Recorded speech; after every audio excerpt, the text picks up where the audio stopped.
खाई थी, अब वो घर से पैसे चुरा कर लाते हैं और मेरी शराब पीकर वहां से जाते हैं। तो अंग्रेजी संसदीय समिति बड़ी खुश हो गई।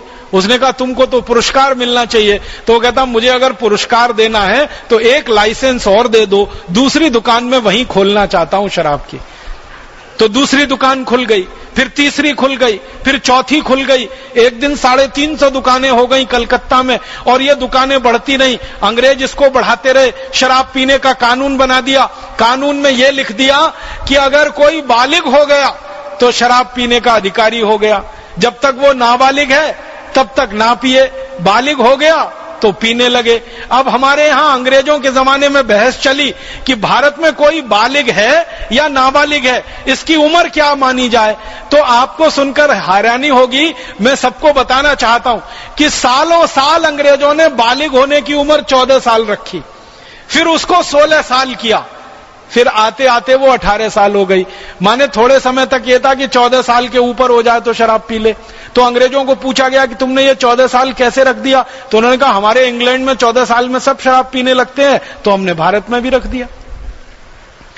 आप जानते हैं इंग्लैंड में 12-14 साल के बच्चे शराब पीने लगते हैं, क्योंकि उनके माता पिता पीते हैं, देख देख के वो भी पीने लगते हैं। यूरोप में भी 12-14 साल में शराब पीने लगते हैं। तो चूंकि यूरोप और इंग्लैंड में 12-14 साल में शराब पीने लगते, तो भारत में भी वही उम्र उन्होंने रख दी। फिर थोड़े दिन बहस होकर 16 साल किया, फिर उसको 18 साल कर दिया। अब भारत सरकार को क्या करना चाहिए था, आजादी मिलने के बाद ये कानून समाप्त कर देना चाहिए था, क्योंकि हमारे धर्म में, हमारी न्याय व्यवस्था में शराब पीना पाप है, अधर्म है और सबसे घृणित काम है।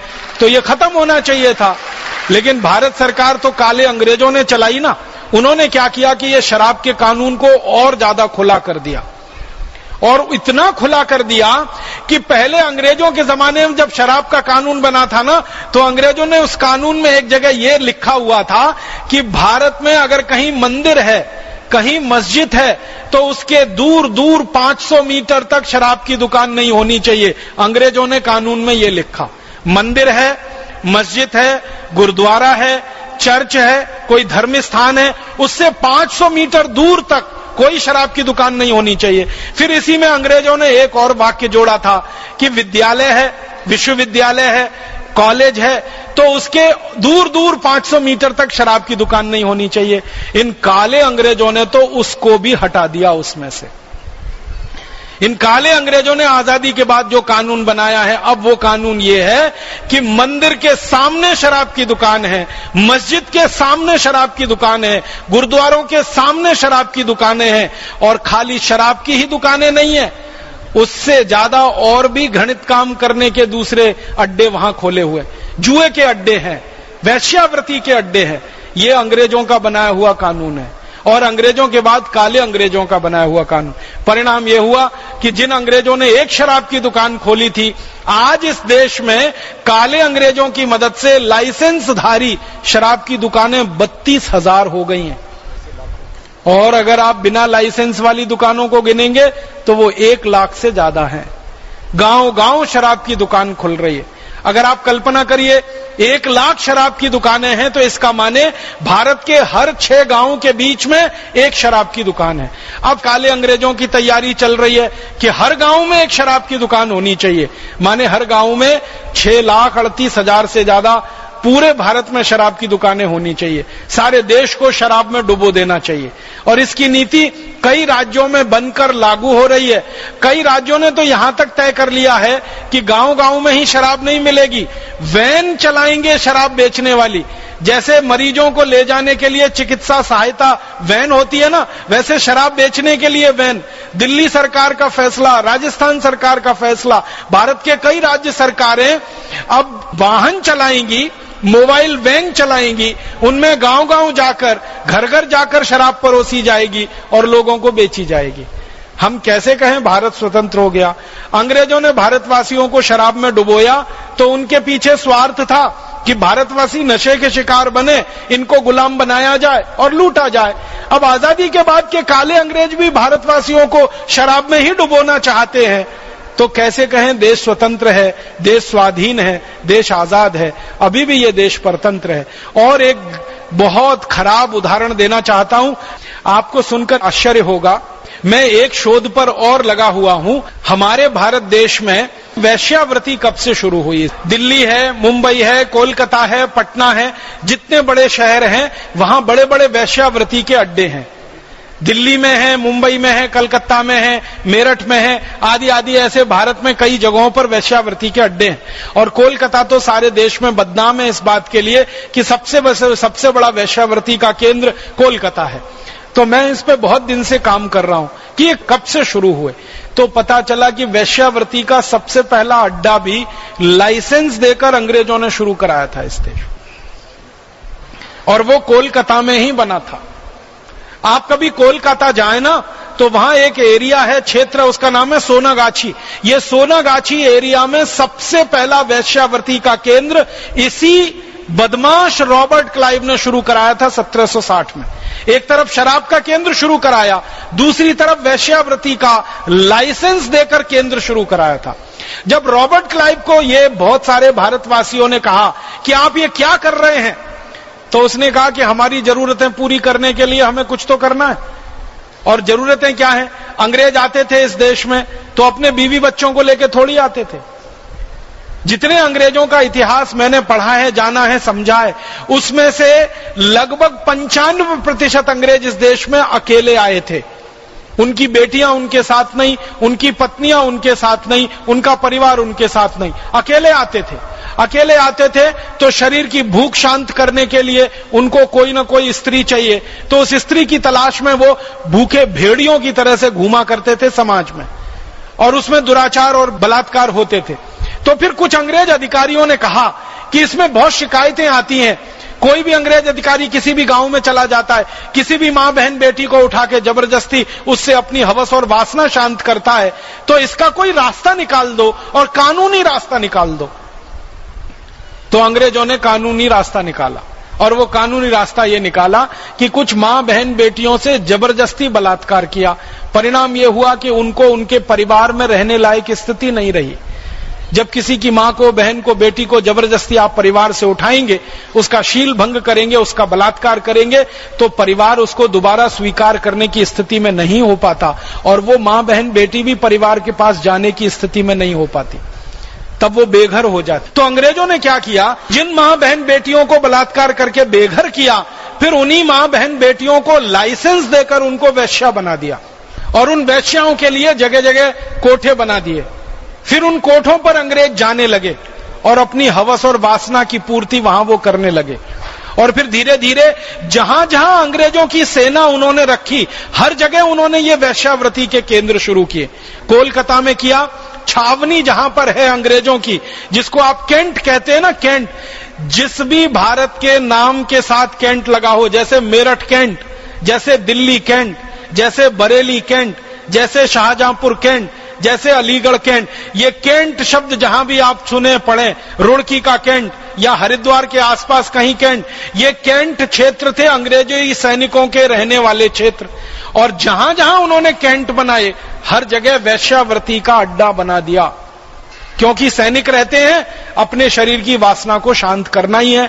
तो शराब और वैश्यावृत्ति, इन दोनों को कानूनन रूप से इस देश में शुरू करा के और एक उद्योग की तरह स्थापित करा दिया, ये अंग्रेजों ने इस देश में किया। शराबी बना दिया, वैश्यावृत्ति बना दिया हमको, फिर जुए का शिकार बना दिया। तरह तरह के जो जुए इस देश में होते हैं, ज्यादातर जुए अंग्रेजों के जमाने के शुरू किए हुए, और ये जुए, वैश्यावृत्ति और शराब के लिए उन्होंने क्लब बनाए, और ये क्लब अभी भी हैं जगह जगह। आप जानते हैं, कहीं दिल्ली में जिम खाना क्लब है, तो कहीं मेरठ में जिम खाना क्लब है, तो कहीं किसी और जगह जिम खाना। ये सारे जिम खाने क्लब एक जमाने में अंग्रेजों की अय्याशी के अड्डे थे। अंग्रेज अधिकारी आते थे मौज मस्ती करने के लिए, ये सारे क्लब बनाए गए थे। अब होना क्या चाहिए था, अंग्रेजों के जाने के बाद सबसे पहले इस देश में कानून बदल होना चाहिए था शराब का, फिर कानून बदल होना चाहिए था वैश्यावृत्ति का, फिर कानून बदल होना चाहिए था बलात्कार वाला, फिर कानून बदल होना चाहिए था गोहत्या का, फिर कानून बदल होना चाहिए था ये जो क्लब खोले गए अंग्रेजों के द्वारा अय्याशी के लिए। लेकिन काले अंग्रेजों ने एक भी ये कानून बदल नहीं किया, क्योंकि काले अंग्रेजों को भी उसी रास्ते पर चलना था जिस रास्ते पर चलकर गोरे अंग्रेजों ने इस देश को लूटा, या बलात्कार का शिकार बनाया, अत्याचार का शिकार बनाया। काले अंग्रेज भी वही कर रहे हैं। गोहत्या का कानून नहीं बना सके, शराबबंदी का कानून नहीं बना सके, वेश्यावृत्ति को रोकने का कानून नहीं बना सके। इस देश में अनाचार, पाप और अत्याचार के खिलाफ कुछ नहीं हो पाया आजादी के 63 साल। गोहत्या बंद करने के लिए गोहत्या निषेध का कानून बनना है। गांधी जी ये बार बार कहा करते थे। गांधी जी ने अपनी हत्या के 6 महीने पहले ये कहा था कि आजादी मिलते ही कलम की एक नोक से सबसे पहला कानून मैं बनवाऊंगा तो गोहत्या निषेध का कानून बनवाऊंगा। यह गांधी जी का वायदा था पूरे देश से, और आजादी मिलने के 6 महीने पहले का वायदा है। और यह वायदा किसी व्यक्तिगत बैठक में उन्होंने नहीं किया, भरी सभा में यह वायदा किया था और सारे देश के अखबारों में मुख पृष्ठ पर यह छपा था। और उस समय की कटिंग हमारे पास है। महात्मा गांधी ने सारे देश को आश्वासन दिया था कि आजादी मिलते ही गोहत्या निषेध का कानून बनेगा, आजादी मिलते ही अंग्रेजी हटाने का कानून बनेगा, आजादी मिलते ही शिक्षा व्यवस्था बदली जाएगी, आजादी मिलते ही अंग्रेजों के सारे कानून रद्द किए जाएंगे, शराब बंद की जाएगी, पूरे देश में शराबबंदी लागू की जाएगी। ये गांधी जी ने वायदा किया था पूरे देश को। लेकिन गांधी जी के परम शिष्यों ने, जो गांधी जी का नाम लेकर सत्ता की सीढ़ी पर चढ़े और जिन्होंने गांधी जी को पूरे देश में भुनाया वोट के लिए और नोट के लिए, उन लोगों ने गांधी जी की ही हत्या कर दी। गांधी जी की कहे हुए एक भी वाक्य को उन्होंने नहीं माना और गांधी जी के वायदे को उन्होंने सत्ता मिलते ही और गांधी जी की हत्या होते ही 6 महीने में भुला दिया। मुझे तो कभी कभी ये कहने का मन करता है, हालांकि ये कहने लायक बात नहीं है, नाथूराम गॉडसे ने तो महात्मा गांधी के शरीर की हत्या की थी। महात्मा गांधी के परम शिष्यों ने सत्ता के लालच में महात्मा गांधी की आत्मा की हत्या की, उनकी भावना की हत्या की। उनकी कही हुई एक बात को उन्होंने नहीं माना, एक छोटी सी बात उन्होंने नहीं मानी। गांधी जी ने ऐसे तो सैकड़ों बातें कही हैं। उनकी जो पुस्तक है हिंद स्वराज, जिसको आज 100 वर्ष पूरे हुए हैं, महात्मा गांधी ने सन 1909 में हिंद स्वराज पुस्तक लिखी थी और उसमें भारत कैसा होना चाहिए, भारत की व्यवस्थाएं कैसी होनी चाहिए, बहुत बारीक और विशद वर्णन है उसमें। तो गांधी जी का यह कहना था कि मेरी आजादी माने भारत की आजादी के बाद ये हिंद स्वराज में जो कुछ लिखा है इसका एक शब्द भी बदलने की मुझे जरूरत नहीं है, ऐसा ही भारत बनाना है। वो हिंद स्वराज का करीब 100 वर्ष पूरा हुआ है। सारा देश महात्मा गांधी को नमन कर रहा है, उनकी इस पुस्तक को पढ़ा जा रहा है, उस पर बहसें हो रही हैं, सेमिनार सिंपोजियम्स हो रहे हैं। लेकिन भारत सरकार इतनी बेशर्म है कि महात्मा गांधी की लिखी गई उस पुस्तक के एक भी शब्द को नीतियों में बदलने को, कार्य में बदलने को तैयार नहीं है, योजना में बदलने को तैयार नहीं है। तो अब हमें करना है ये काम। महात्मा गांधी ने जो कुछ हिंद स्वराज में लिखा है, महात्मा गांधी ने एक और सुंदर पुस्तक लिखी है, मेरे सपनों का भारत। एक तो हिंद स्वराज है, एक मेरे सपनों का भारत है। इन दोनों पुस्तकों में भारत के भविष्य का जो कुछ खाका उन्होंने खींचा है, कैसा भारत होना चाहिए, व्यवस्थाएं कैसी होनी चाहिए, नीतियां कैसी होनी चाहिए, कानून कैसे होने चाहिए। हम भारत स्वाभिमान के कार्यकर्ता संकल्प लेते हैं कि महात्मा गांधी के देखे हुए सपने को, उनके लिखे हुए वाक्यों को इस देश की नीतियों में बदलवाएंगे, कानूनों में बदलवाएंगे और व्यवस्था परिवर्तन का काम वहीं से शुरू कराएंगे। हमें ये काम करना है, नहीं तो ये गुलामी बहुत लंबी हो जाएगी और ज्यादा लंबी गुलामी किसी समाज में चल जाती है तो समाज आत्मविस्मृति की स्थिति में चला जाता है। ऐसी स्थिति हमारे देश में नहीं आनी चाहिए। व्यवस्था के स्तर पर जो हमारी गुलामियां हैं, कानून की, शिक्षा की, इसी तरह से एक गुलामी है अर्थव्यवस्था की। मैं आपको अर्थव्यवस्था की गुलामी के बारे में 2-3 वाक्यों में कहना चाहता हूं। वो ये कि अंग्रेजों ने एक नियम बनाया इस देश की अर्थव्यवस्था के लिए और वो नियम ये था कि नागरिकों से टैक्स लिया जाए और उस टैक्स से कुछ हिस्सा लोगों के विकास पर खर्च किया जाए और बाकी हिस्सा लूट कर लंदन में ले जाया जाए। ऐसा उन्होंने एक नियम बनाया। तो टैक्स के माध्यम से अंग्रेज जो पैसा इकट्ठा करते थे उसमें से 90% लूट कर वो लंदन ले जाते थे, डायरेक्ट और इनडायरेक्ट, प्रत्यक्ष और परोक्ष रूप से। वो कैसे लंदन जाता था? अंग्रेजों का सबसे बड़ा अधिकारी होता था वॉयसराय, या उसको कई बार गवर्नर जनरल कहते थे। उसके नीचे गवर्नर होते थे और उसके नीचे और सैकड़ों हजारों अधिकारी होते थे। तो बजट का सबसे बड़ा हिस्सा इन अधिकारियों को तनख्वाह देने में खर्च किया जाता था। गवर्नर जनरल की तनख्वाह सबसे ज्यादा हुआ करती थी उस जमाने में, फिर उसके नीचे गवर्नर, उनकी तनख्वाह होती थी, फिर गवर्नर की काउंसिल के मेंबर की तनख्वाहें होती थी, फिर अधिकारियों की। तो अगर 100 रुपए बजट में इकट्ठा हुआ, मैं कल्पना के लिए बात कर रहा हूं, तो 90 रुपए अंग्रेजी अधिकारियों की सीधे जेब में चला जाता था, 10 रुपए सिर्फ विकास के काम में आता था। अंग्रेजों ने इसको एक सुंदर नाम दिया था कि ये 10 रुपए का जो खर्चा है लोगों के ऊपर होने वाला, इसको वो कहते थे प्लैन्ड एक्सपेंडिचर। इसको कहते थे बहुत अच्छी योजना बनाकर किया गया खर्च। और जो 90% पैसा सीधे अंग्रेजों की जेब में जाता था, उसको कहते थे नॉन प्लैन्ड एक्सपेंडिचर, गैर योजनागत खर्च। तो बजट का 10% विकास पर खर्च होता था, 90% अंग्रेज सीधे लूटते थे। ये अंग्रेजों ने किया। 1927 के बजट के कुछ प्रमाण हमारे पास हैं।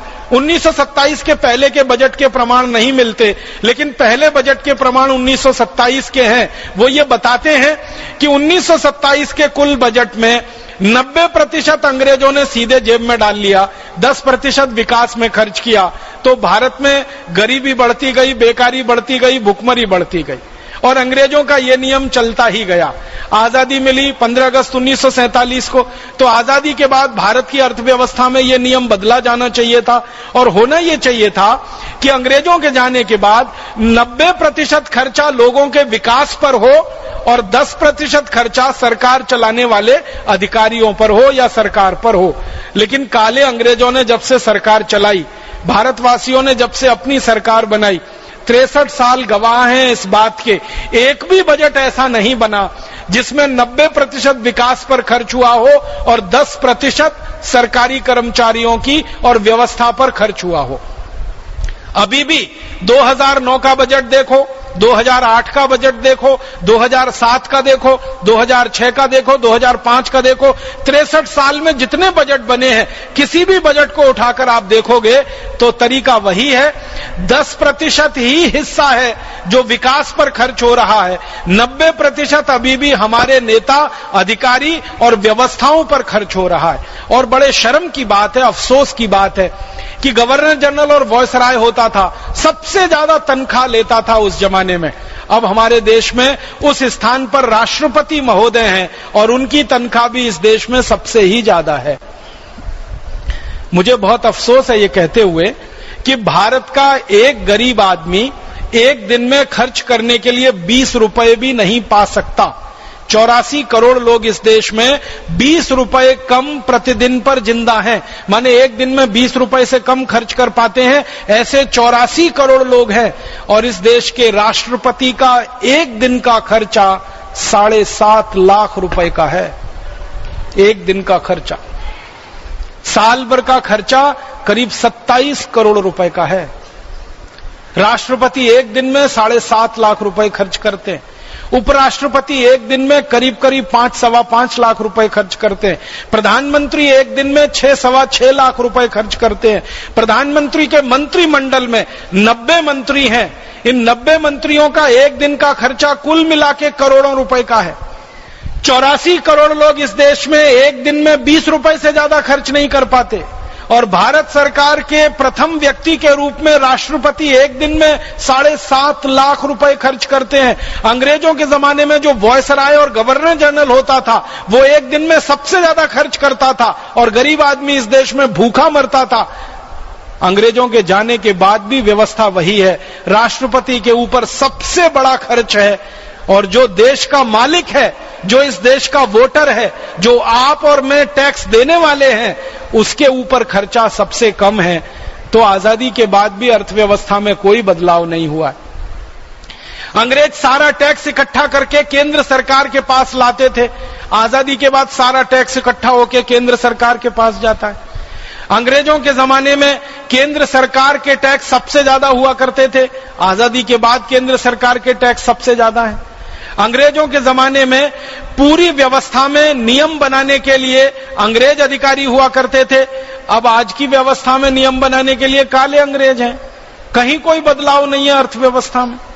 अंग्रेजों के जमाने में जो बड़ी बड़ी कंपनियां होती थी और बड़े बड़े उद्योग हुआ करते थे, उनको सब तरह की छूट मिलती थी। अंग्रेजों के जाने के 63 साल के बाद भी इस देश में बड़ी बड़ी कंपनियां और बड़े बड़े उद्योगों को सब तरह की छूट मिलती है। आपको सुनकर हैरानी होगी, आश्चर्य होगा कि हमारे देश में जो बड़े बड़े उद्योग हैं उनके सभी के नाम आप जानते हैं। इनके ऊपर बैंकों का लाखों करोड़ों रुपए बकाया है, लेकिन बैंक वाले कभी भी उनके घर में जाकर छापा नहीं मारते। लेकिन किसानों के ऊपर बैंक का अगर 10,000 बकाया हो, 5,000 बकाया हो, तो बैंक वाले किसान के घर के सामने जाकर खड़े हो जाते हैं और उसकी इज्जत को नीलाम करके उसके घर के गाय बैल भैंस को खोल कर ले जाते हैं। किसानों का 10,000 भी माफ करने में दर्द होता है और बड़ी बड़ी कंपनियों का लाखों करोड़ों रुपए माफ कर दिया जाता है। हमारे देश में बड़े हैरानी की बात है, बड़ी बड़ी कंपनियों के ऊपर बिजली के करोड़ों रुपए के बिल बकाया हैं और उनकी बिजली अबाध गति से उनको दी जाती है। और कोई किसान अगर बिजली का बिल भरने में थोड़ी भी देर कर दे तो उसके ट्यूबवेल का कनेक्शन काट देते हैं, उसका ट्रांसफार्मर उठा के ले जाते हैं।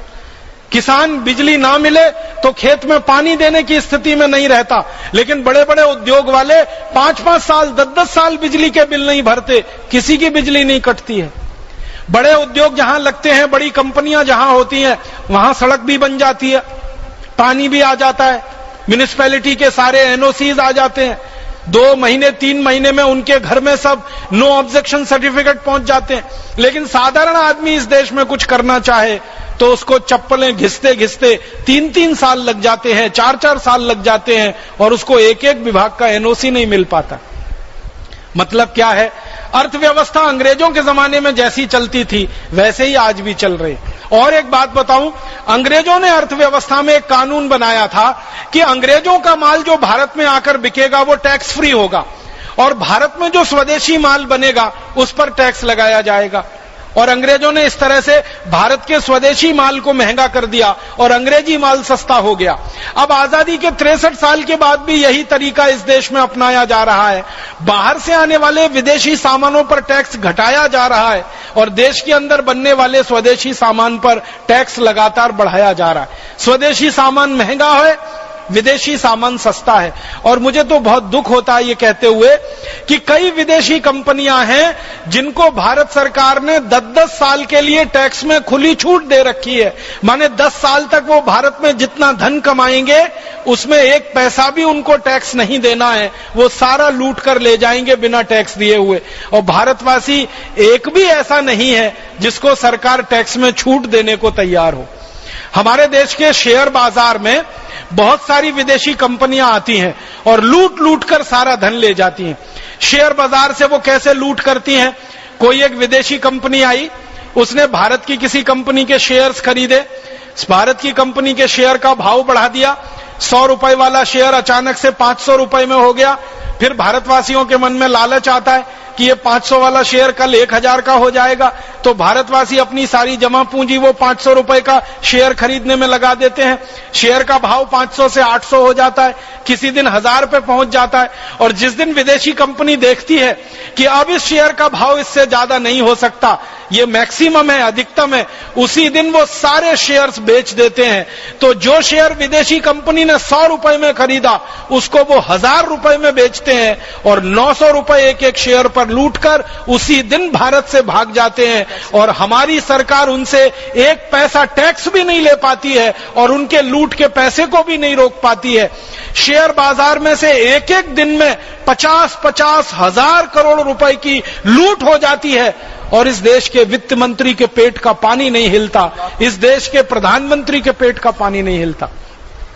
मुझे याद है एक दिन हमारे शेयर बाजार में से एक दिन में 48,000 करोड़ की लूट हुई थी और वित्त मंत्री से अखबार वालों ने पूछा कि आप देश के वित्त व्यवस्था के नियंता हैं, इसकी सुरक्षा करने के लिए आपको यहां रखा गया है, 48,000 करोड़ लुट गया भारत का एक दिन में।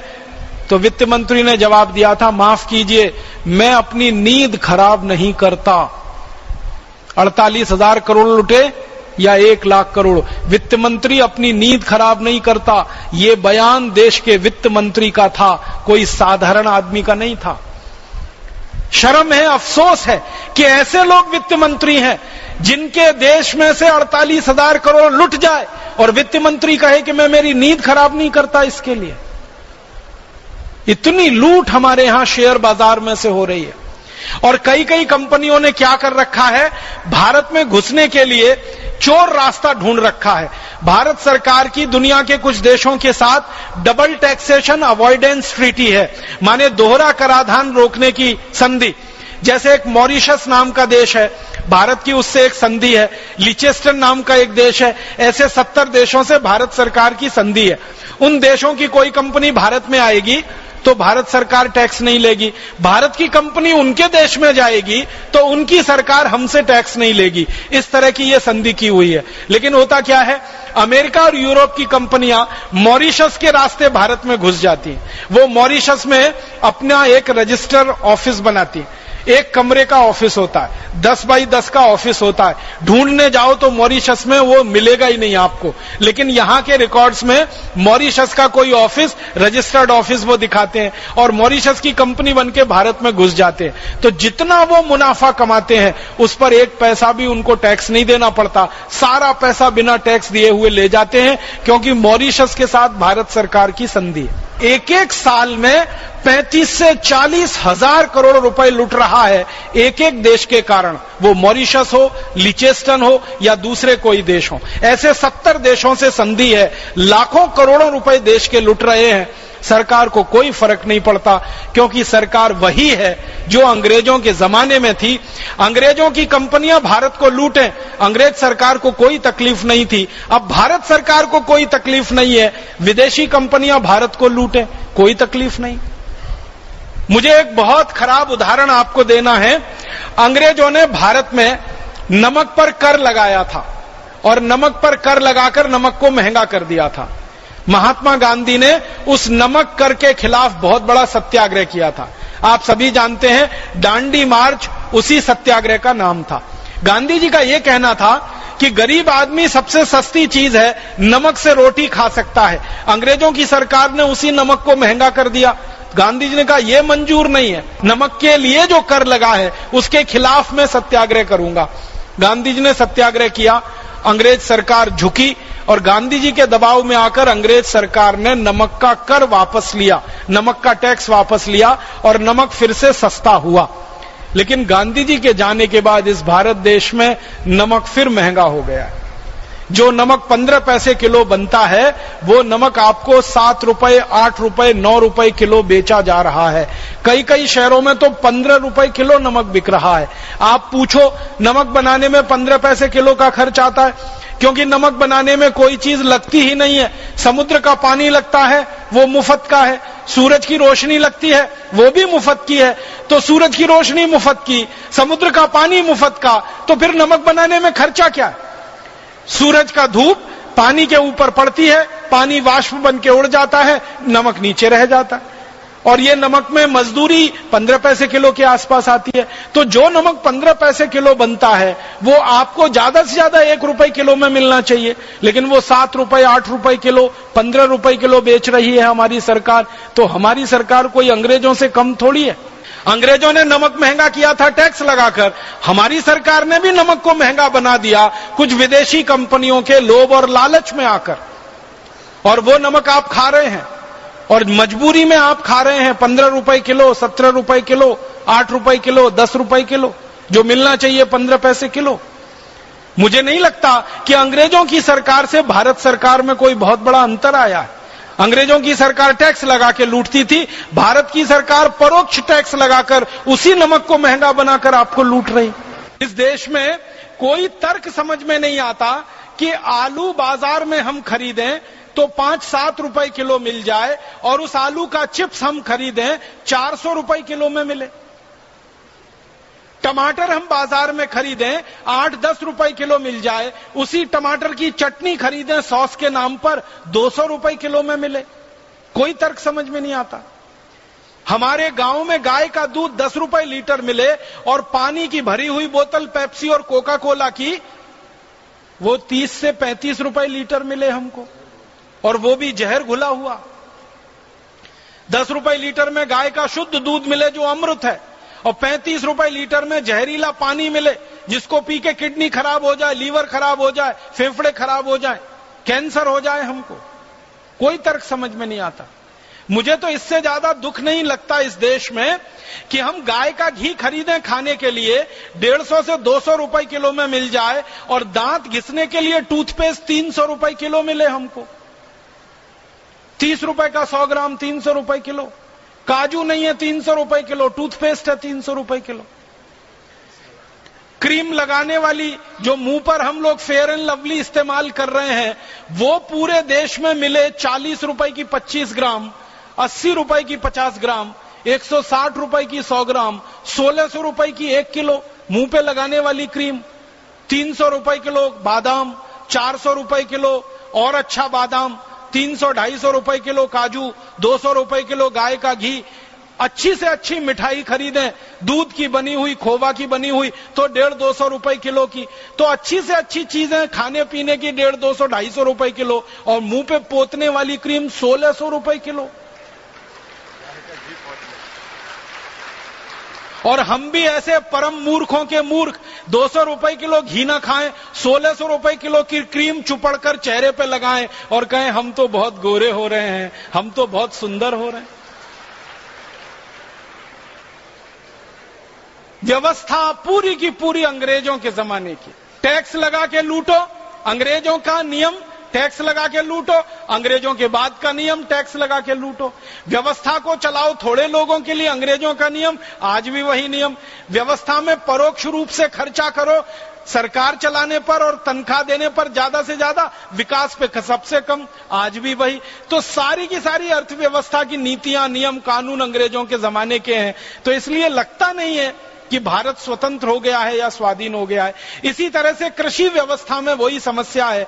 अंग्रेजों के जमाने में इस देश में यूरिया, डीएपी और केमिकल फर्टिलाइजर ज्यादा से ज्यादा आए, भारत की इसकी भूमि तैयार की गई, क्योंकि दूसरे विश्व युद्ध में अंग्रेजी और अमेरिकी कंपनियों ने रासायनिक हथियार खूब बनाए और बेचे। जब दूसरा विश्व युद्ध खत्म हो गया तो रासायनिक हथियार बिकने बंद हो गए, लेकिन कारखाने उन्होंने चालू रखे।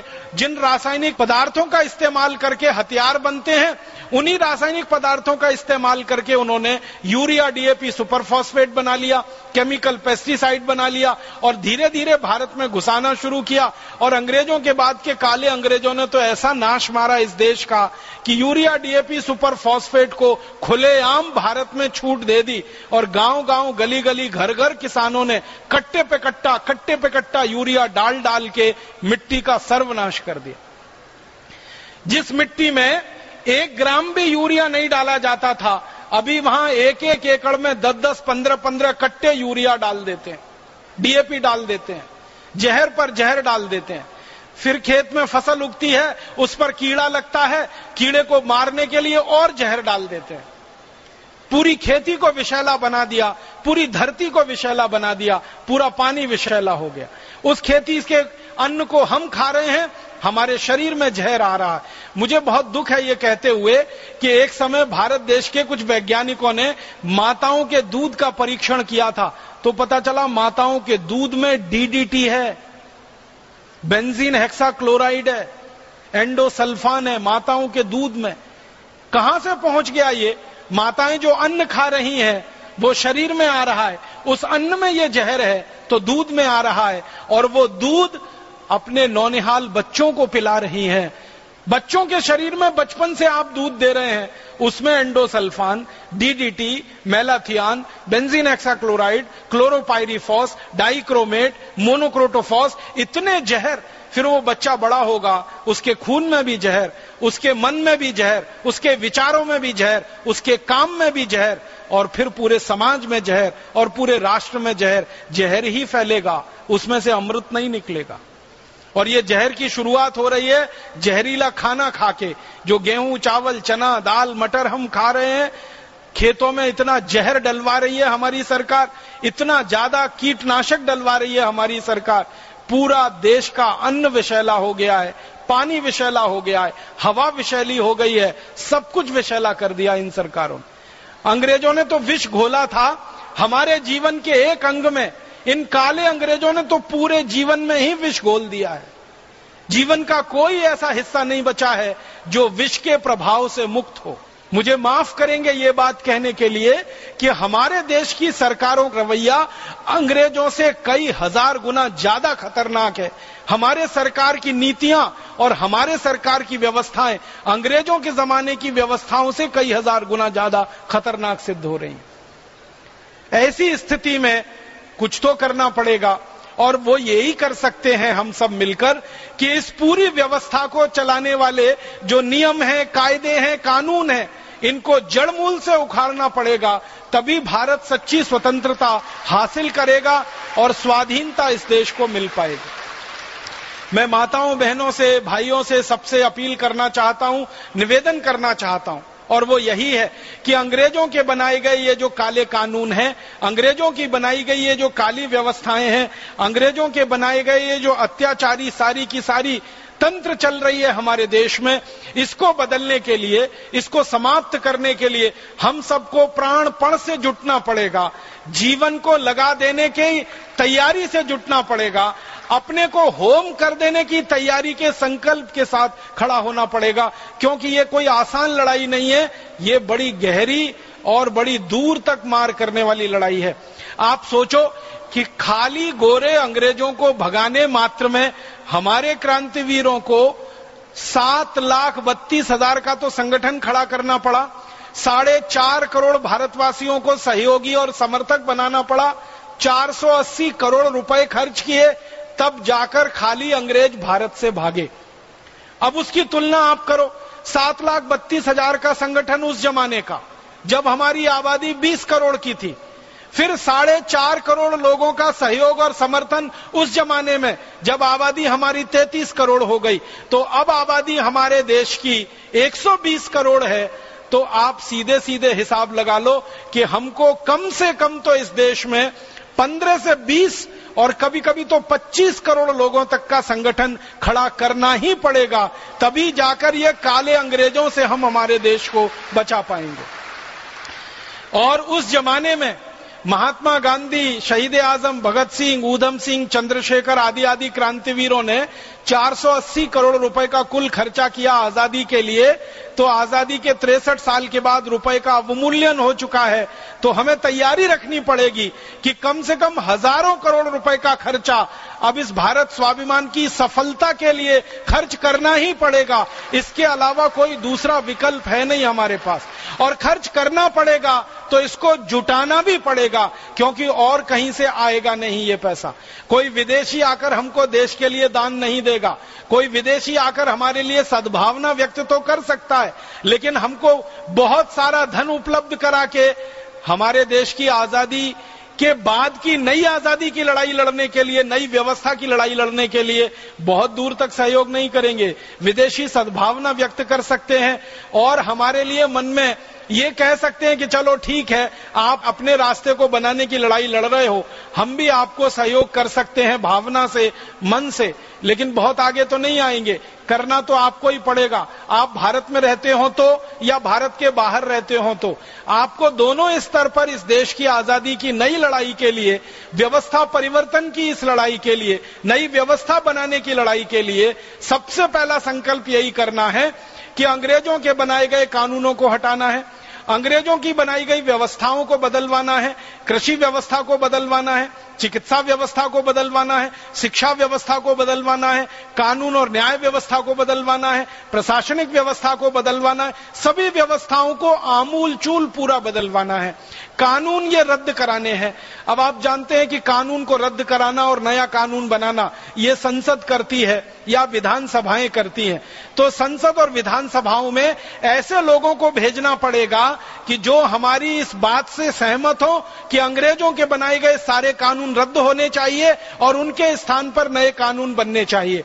या तो संसद और विधानसभाओं में आज जो लोग बैठे हुए हैं उनको इस बात से सहमत कराना पड़ेगा कि भाई आप यहां आए हो, देश ने आपके ऊपर बहुत विश्वास व्यक्त किया है, आपके चुनाव में देश ने लाखों करोड़ों रुपए का खर्च किया है, तो आप इस व्यवस्था को बदलने में कुछ हमारा सहयोग करो। अगर ये करते हैं तो अच्छा है, नहीं करेंगे तो इनके स्थान पर नए लोगों को लाना पड़ेगा। काम तो ये करवाना ही है, ये लोग करें या इनके स्थान पर आए हुए नए लोग करें, और ये काम होगा संसद और विधानसभाओं से। तो संसद और विधानसभाओं में ऐसे लोगों को भेजने के लिए हमें अभी से अपना मन मस्तिष्क तैयार करना पड़ेगा। दूसरा काम हमको एक और करना पड़ेगा, वो समाज के स्तर पर करना पड़ेगा कि ये जो गुलामी है व्यवस्था की, कानून की, ये तो सरकार के स्तर पर बदलेगी। कुछ गुलामी हमारे अपने व्यक्तिगत जीवन की भी है, जिसे हम खुद बदलेंगे तभी वो ठीक होगी। आप बोलेंगे जी हमारे व्यक्तिगत जीवन की क्या गुलामी है? हम अपने व्यक्तिगत जीवन में अंग्रेजों का बहुत सारा नकल करते हैं, उनके आचरण का। हमारी पोशाक अंग्रेजों वाली हो गई है, हमारा खान पान अंग्रेजों वाला हो गया, हमारा आचरण व्यवहार अंग्रेजों वाला हो गया है। हर तरफ हम देखते हैं कि अंग्रेजियत में डूबे हुए लोग भारत के दिखाई देते हैं। आप जानते हैं अंग्रेजों की पोशाक है कोट, पैंट, टाई और उसके बाद नेक टाई, क्योंकि अंग्रेजों का देश ठंडा देश है। ठंडे देश में शरीर को सर्दी ज्यादा लगती है, हर समय ठंडी हवाएं चलती हैं, तो गर्म सूट और टाई और कोट पहनना, 3 पीस सूट पहनना, उसके बाद ऊपर से टाई लगाकर गले को बंद कर लेना ताकि ठंडी हवा अंदर ना जा सके, ये अंग्रेजों की मजबूरी है। अपनी इस मजबूरी को पूर्ति करने के लिए उन्होंने सूट का आविष्कार किया, कोट बनाया, पैंट बनाया, जैकेट बनाया, 3 पीस सूट बनाया, टाई बनाई, फिर ओवरकोट बनाया, फिर हैट बनाया ताकि कान ढके रहें। ये सब कुछ उन्होंने अपने जलवायु और मौसम की अनुकूलता के अनुसार किया ताकि उनको ठंड से बचाव करना, क्योंकि अंग्रेजों के देश में सबसे ज्यादा लोग ठंड से ही मरे हैं। आपको मालूम है कि साल में 6-7 महीने सूरज नहीं निकलता। इंग्लैंड में और यूरोप में साल में 6-7 महीने सूरज नहीं निकलता, कभी कभी 8 महीने नहीं निकलता। बर्फ पड़ती है और खेतों में जमा हो जाती है, सड़क पर 5-5 फीट बर्फ, कभी कभी 10-10 फीट बर्फ जमा हो जाती है। पूरी सरकार का एक ही काम होता है उस समय बर्फ को सड़क से हटाना और फिर रास्ते को सुयोग्य बनाना। तो जिन देशों में बर्फ बहुत पड़ती हो, ठंडी हवाएं बहुत चलती हो, सूरज का धूप ना निकलता हो, धूप के दर्शन के लिए वो तरसते हो, वहां के लोगों को हमेशा कपड़े ऐसे ही पहनने पड़ेंगे जो ठंडी हवाओं से उनको बचा सकें और शरीर में गर्मी ला सकें। इसलिए वो कोट, पैंट, सूट और टाई और ओवरकोट आदि आदि पहनते हैं। अब हम भारतवासी उनकी नकल करके पहनने लगे। हमारे देश में तो बर्फ कभी पड़ती नहीं है। बिहार में तो मैंने कभी नहीं सुना कि बर्फ पड़ती है। थोड़ी बहुत बर्फ पड़ती है तो उत्तराखंड में पड़ती है, जम्मू कश्मीर में पड़ती है, हिमाचल प्रदेश में पड़ती है, वो भी साल में 15 दिन पड़ती है, 6-7 महीने नहीं पड़ती। हमारे यहाँ तो हर दिन सूरज निकलता है और खूब तेज निकलता है, खूब धूप होती है और खूब अच्छी धूप होती है। और आधे से ज्यादा भारत में तो 2 ही मौसम है, गर्मी और भयंकर गर्मी। आप तो बिहार के वासी हैं, आपको तो मालूम है 50 डिग्री तापमान हो जाता है बिहार के कई शहरों का। अब ऐसे जहां देश में 50 डिग्री सेंटीग्रेड तापमान हो जाता हो, वहां के लोग कोट पहनना शुरू कर दें, टाई लगाना शुरू कर दें, जैकेट पहनना शुरू कर दें, ओवरकोट लादना शुरू कर दें और टाई के ऊपर नेक टाई लगा लें और सारे गले को खूब अच्छे से बंद कर लें।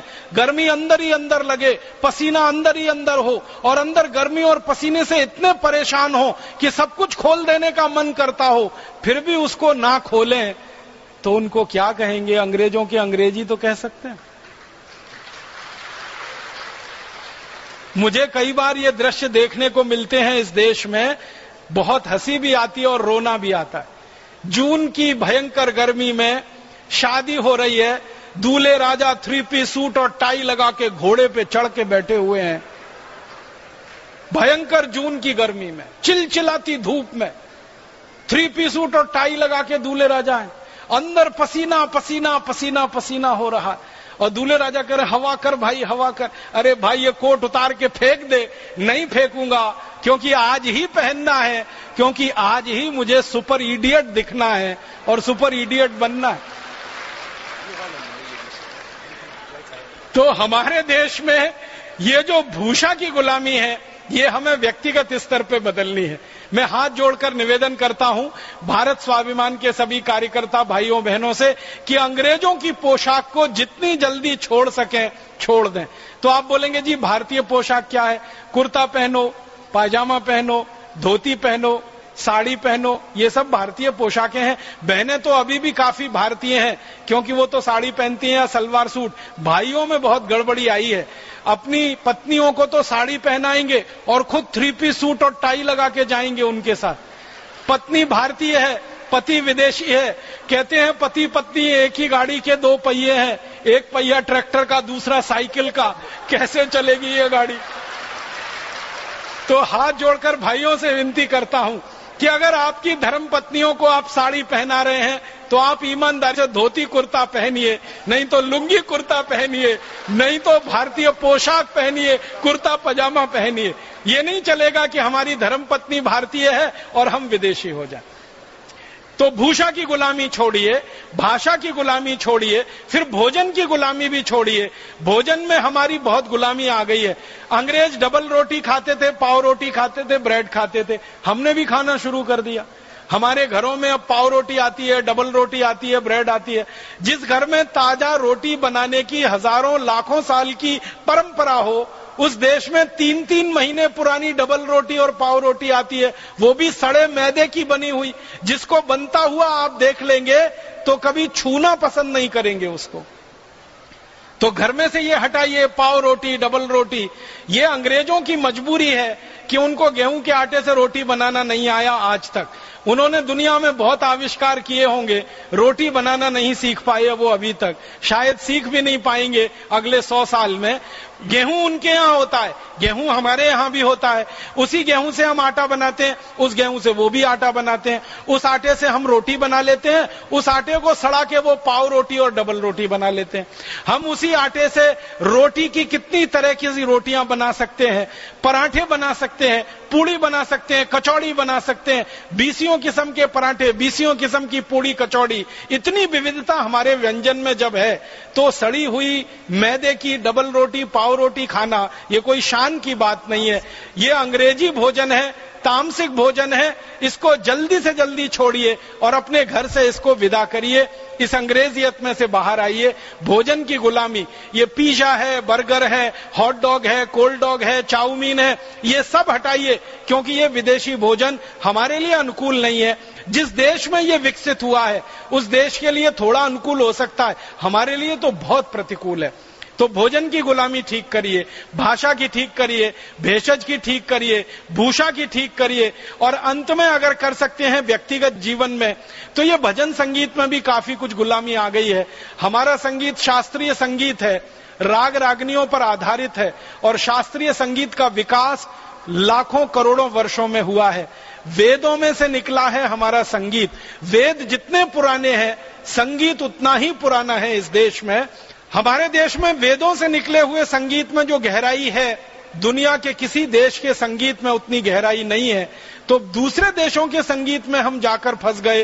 Rap music, pop music, Michael Jackson का म्यूजिक, बीथोवन का म्यूजिक, मोजार्ट का म्यूजिक, ये सारे के सारे म्यूजिक जो उनके समझ में शायद आते हैं या नहीं मुझे नहीं मालूम, हमारे समझ में तो बिल्कुल नहीं आते हैं। माइकल जैक्सन क्या गाता रहा इतने साल, मेरे समझ में उसकी एक लाइन अभी तक नहीं आई। क्या नाचता रहा इतने साल, आज तक समझ में नहीं आया कि वो नाच रहा था या सर्कस की कलाबाजियां दिखा रहा था। एक टांग इधर फेंकना, दूसरी टांग उधर फेंकना, भौणे तरीके से कमर को मटकाना, शरीर के अंगों को बिल्कुल भौणे तरीके से प्रस्तुत करना, ये कौन सा डांस है, कौन सा नृत्य है। हमारे पास कोई कमी नहीं है। कथक है, कुचिपुड़ी है, भरतनाट्यम है, कथकली है, 20 किस्म के शास्त्रीय नृत्य हैं, 20 किस्म के हमारे शास्त्रीय गान हैं, और सैकड़ों हजारों किस्म के हमारे वाद्य हैं। कितने अच्छे सुरीले वाद्य हैं।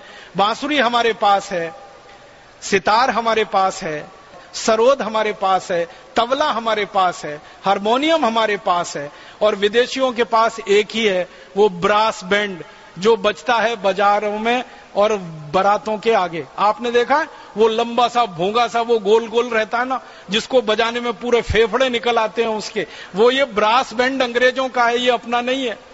और जो बजे तो कान फोड़े और दूसरों का दिमाग खराब करे, बजाने वाले का तो उससे ज्यादा दिमाग खराब हो।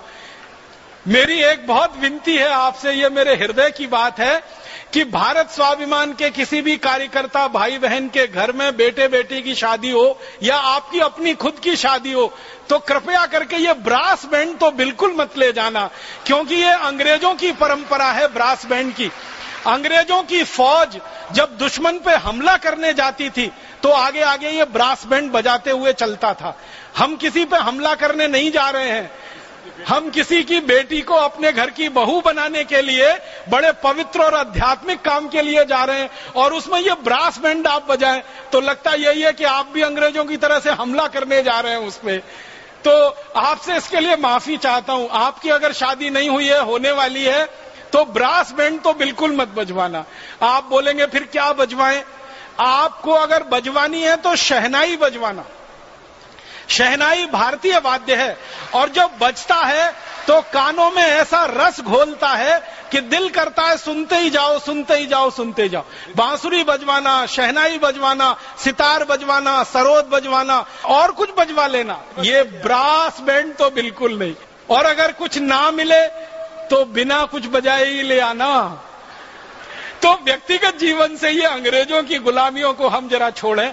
अब एक बहुत गंभीर विषय कि हमारे देश में अंग्रेजों के जमाने की एक गुलामी और चली आ रही है, और वो गुलामी है कि जो जो अंग्रेज अधिकारियों ने देश को लूटा, बर्बाद किया, जिन जिन ने अत्याचार इस देश पर सबसे ज्यादा किए, उन अंग्रेजों के नाम पर इस देश में नगर बसे हुए हैं, उन अंग्रेजों के नाम पर मोहल्ले बसे हुए हैं, उन अंग्रेजों के नाम पर सड़कें बनी हुई हैं, उन अंग्रेजों के नाम पर अस्पताल बने हुए हैं, उन अंग्रेजों के नाम पर भवन हैं, इमारतें हैं। बहुत शर्म आती है मुझे। मैं एक उदाहरण देना चाहता हूं नाम लेकर। हम यहां इस समय उत्तराखंड में हैं। इस उत्तराखंड में इस हरिद्वार से लगभग 150 किलोमीटर दूर एक छोटा सा नगर है, उसका नाम है लैंसडाउन। ये लैंसडाउन नगर पौड़ी जिले में आता है। पौड़ी एक जिला है उत्तराखंड का, उसमें लैंसडाउन नाम का एक बहुत छोटा सा नगर है। लैंसडाउन नाम का एक अंग्रेज हुआ इस देश में, और 1894 की बात है। वो इस देश का गवर्नर जनरल होता था। बाद में उसको वॉयसराय की भी पदवी दी गई। ये 1894 में जो लैंसडाउन नाम का अंग्रेज गवर्नर जनरल था, क्या किया है इसने वो आप जान लो तो शर्म आएगी आपको कि ये लैंसडाउन नाम हमारे देश में अभी भी चल रहा है। हुआ ये था कि भारत देश में गो हत्या निषेध के लिए एक जबरदस्त आंदोलन शुरू हुआ था सन 1870 में, और इस आंदोलन का इतिहास अंग्रेजों ने दबा के रखा अभी तक अंग्रेजों ने इस आंदोलन का इतिहास दबा के रखा, और हमारे इतिहासकारों ने भी इस बात पर ज्यादा शोध नहीं किया।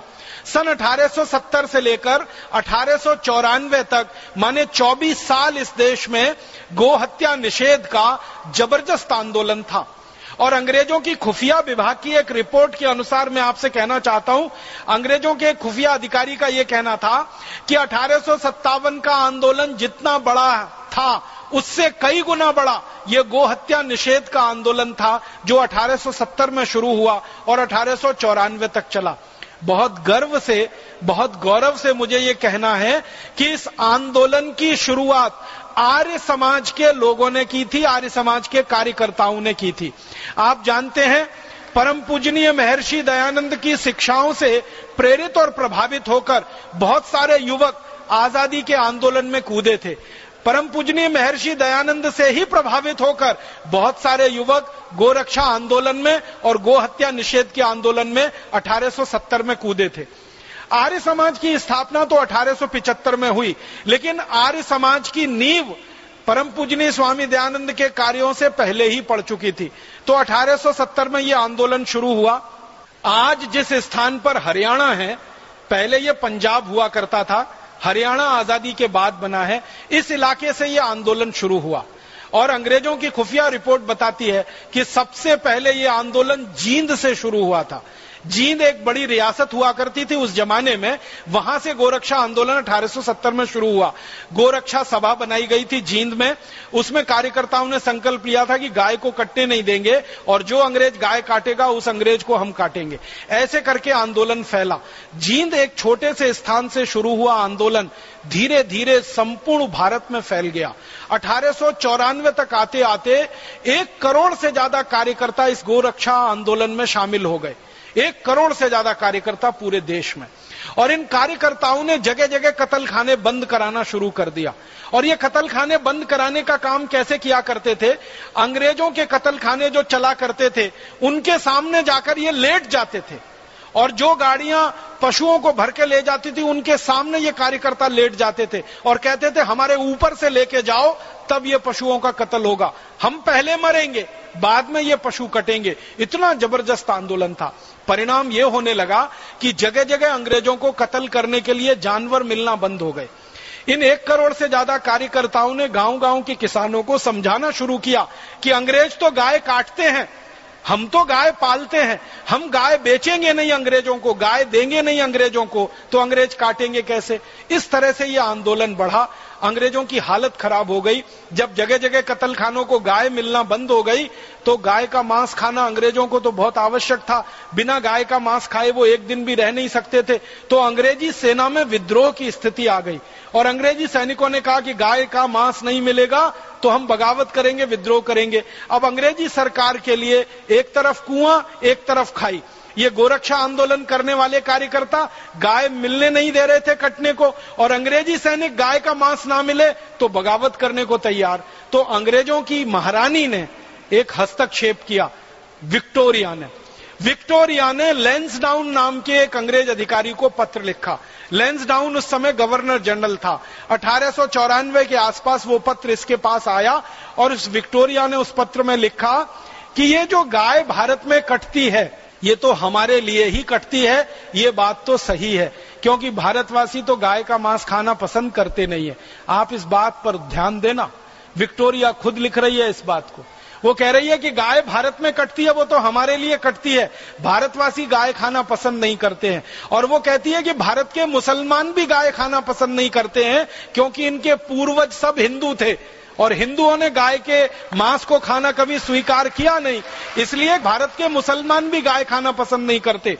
उस पत्र में एक एनेक्शर लगा हुआ है जिसमें एक वाक्य है। विक्टोरिया लैंसडाउन को लिख रही है कि मुझे जानकारी मिली है कि कभी किसी मुस्लिम भाई के घर में गलती से गाय का मांस आ गया और जिस बर्तन में वो रख गया और उस मुस्लिम भाई को पता चल गया कि ये गाय का मांस था, तो वो मुस्लिम परिवार उस बर्तन को हमेशा के लिए घर के बाहर फेंक देता है। वो मानते हैं कि ये गलती हुई है, ये भूल हुई है।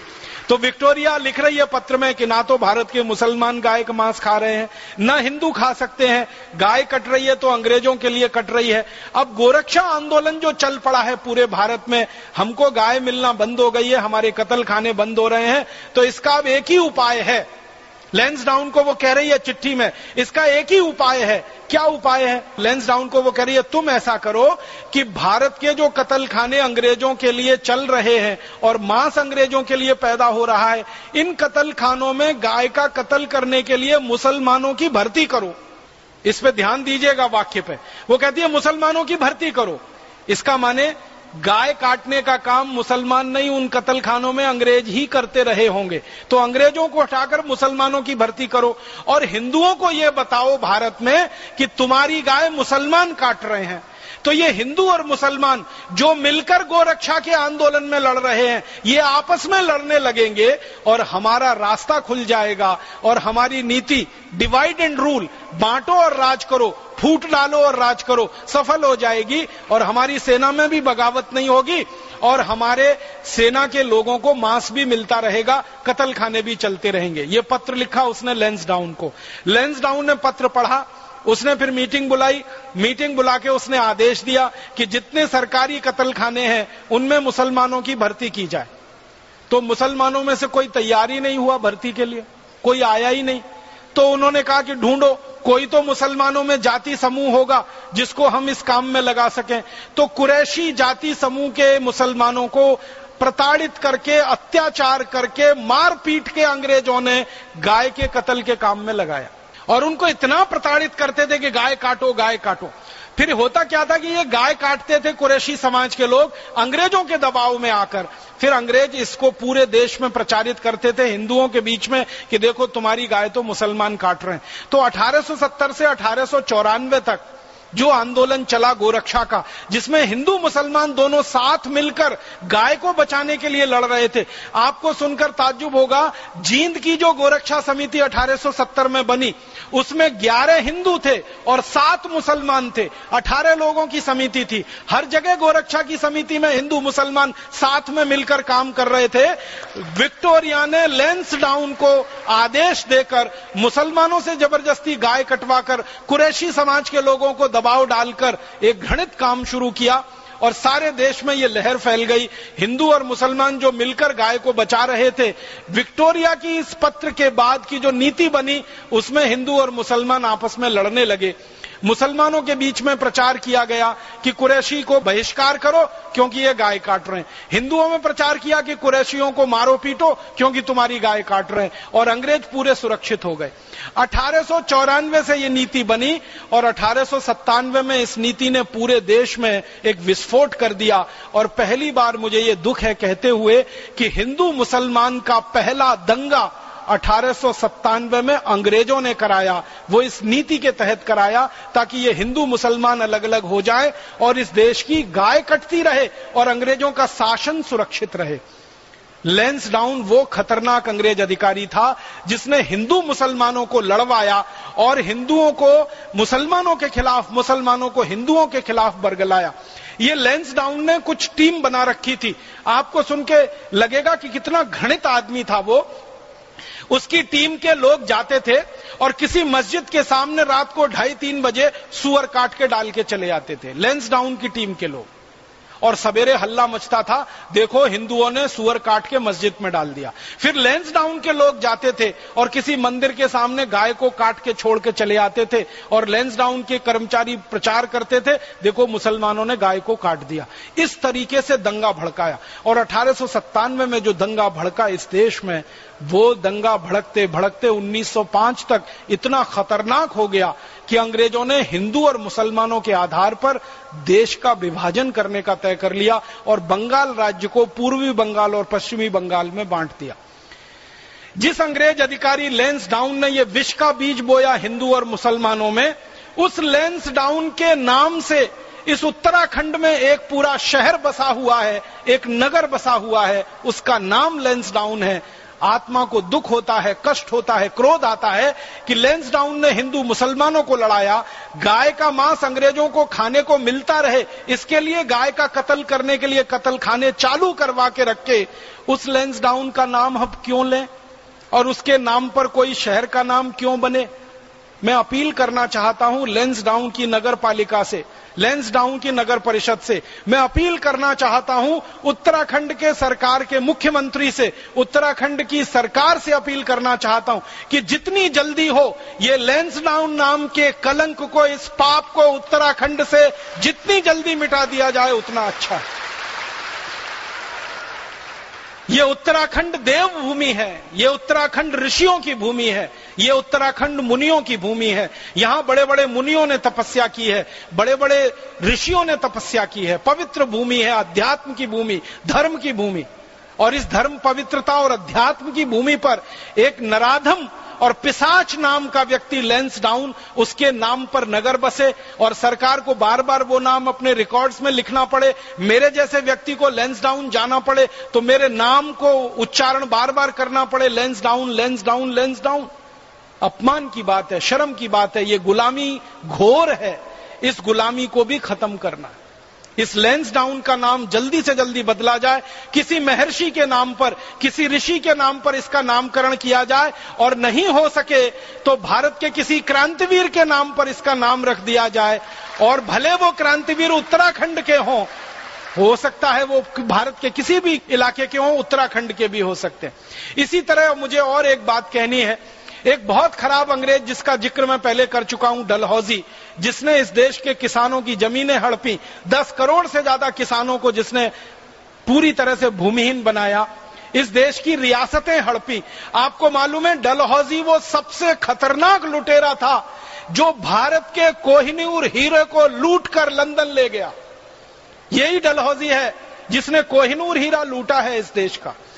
आपको मालूम है कोहिनूर हीरा भारत की संपत्ति है, दुनिया का सबसे बेशकीमती हीरा है वो। दुनिया में इतना कीमत का कोई हीरा शायद ही होगा। और वो कोहिनूर हीरा पंजाब में महाराजा रणजीत सिंह की रियासत में था। महाराजा रणजीत सिंह इस देश के परम प्रतापी राजाओं में से एक थे, जिन्होंने भारत की सीमाओं को अफगानिस्तान तक सुरक्षित करके रखा था। उत्तर भारत में आगरा से लेकर और अफगानिस्तान तक पूरा राज्य महाराजा रणजीत सिंह का राज्य हुआ करता था। इतनी सुरक्षा, इतना सम्मान आम आदमी के लिए महाराजा रणजीत सिंह ने उपलब्ध कराया था।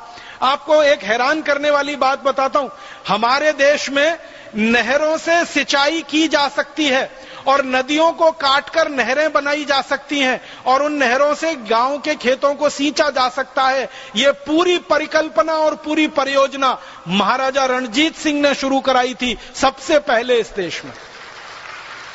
महाराजा रणजीत सिंह की ये सूचना, इसके आधार पर पूरे देश में नहरें बनी हैं और उसके बाद खेतों की सिंचाई हुई है। ऐसे परम प्रतापी महाराजा रणजीत सिंह के राज्य को अंग्रेजों ने हड़प लिया। महाराजा रणजीत सिंह की मृत्यु हो गई, पूरा राज्य अंग्रेजों ने हड़प लिया। उनके बेटे दिलीप सिंह को बंदी बनाकर अंग्रेज लंदन में ले गए। बाद में उनको ईसाई बना दिया और एक ईसाई लड़की से जबरदस्ती उनकी शादी करा दी। दिलीप सिंह को कभी भारत में वापस नहीं आने दिया। महाराजा रणजीत सिंह की धर्मपत्नी थी श्रीमती जिंदा कौर, उनको अंग्रेजों ने बंदी बनाकर बनारस में फिकवा दिया और दर दर की ठोकरें खाकर उनका आखिरी जीवन बीता। एक साम्राज्य की महारानी रही जिंदा कौर को जीवन के आखिरी दिन में एक एक रोटी मांगकर खानी पड़ी, बनारस की गलियों में भीख मांगनी पड़ी। ये अंग्रेजों ने किया और जिस अत्याचारी अंग्रेज ने यह काम किया उसका नाम डलहौजी। एक तरफ किसानों को बर्बाद किया, दूसरी तरफ कोहिनूर हीरा लूटा। उस डलहौजी के नाम पर इस भारत में हिमाचल प्रदेश के चंबा जिले में पूरा एक शहर बसा हुआ है और उसका नाम ही डलहौजी है। बहुत शर्म आती है, बहुत अफसोस होता है कि आजादी के 63 साल के बाद भी डलहौजी नाम का शहर इस देश में जिंदा है और हमारे मुंह से हमें वो नाम उच्चारण करना पड़ता है। जिस डलहौजी का नाम लेना हम पसंद नहीं करेंगे, सपने में भी उसको पसंद नहीं करेंगे, उसको प्रत्यक्ष में नाम लेके बुलाना पड़ता है। चंबा जिला है हिमाचल प्रदेश का और एक शहर है डलहौजी। मैं चंबा जिले के सभी अधिकारियों से अपील करता हूं और फिर से माननीय मुख्यमंत्री से अपील करता हूं, हिमाचल प्रदेश के मुख्यमंत्री को अपील करना चाहता हूं, चंबा की नगर पालिका को अपील करना चाहता हूं कि जल्दी से जल्दी इस डलहौजी नगर के नाम को बदल दिया जाए। उस पापी और उस अत्याचारी अंग्रेज का नाम हम कभी लेना पसंद नहीं करेंगे, जिसने हमारे कोहिनूर हीरे को लूटा हो, जिसने 10 करोड़ किसानों को बेघर बनाया हो और जिसने हमारे देश के एक अच्छे खासे फलते फूलते साम्राज्य को मिट्टी में मिलाया हो। तो हमें डलहौजी का भी नाम बदलना है। इसी तरह से एक और नगर है, उसका नाम है मैक्लोडगंज। मैक्लोडगंज धर्मशाला जिले में है, वो भी हिमाचल प्रदेश में पड़ता है। मैक्लोड नाम का एक अंग्रेज हुआ करता था, सार्जेंट था, सेना में था, बहुत अत्याचार उसने किए हैं। उसके नाम पर नगर बसा हुआ है मैक्लोडगंज, इसका भी नाम हमें बदलना है। इसी तरह और एक नगर हमारे देश में है, उसका नाम है वास्को डिगामा, वो गोवा में है। ये वास्को डिगामा सबसे पहला पुर्तगाली था जो भारत में घुसा। 20 मई 1498 को भारत में आया, कालीकट में उतरा और झामोरीन राजा की हत्या करके पूरे नगर को लूटा और जहाज भर भर के सोने चांदी के सिक्के लेकर गया। और इसी वास्को डिगामा ने पुर्तगाली राज्य की नींव डाली और 450 साल गोवा और केरल को गुलाम बना के रखा। इस वास्को डिगामा का भी नाम लेना हम पसंद नहीं करेंगे।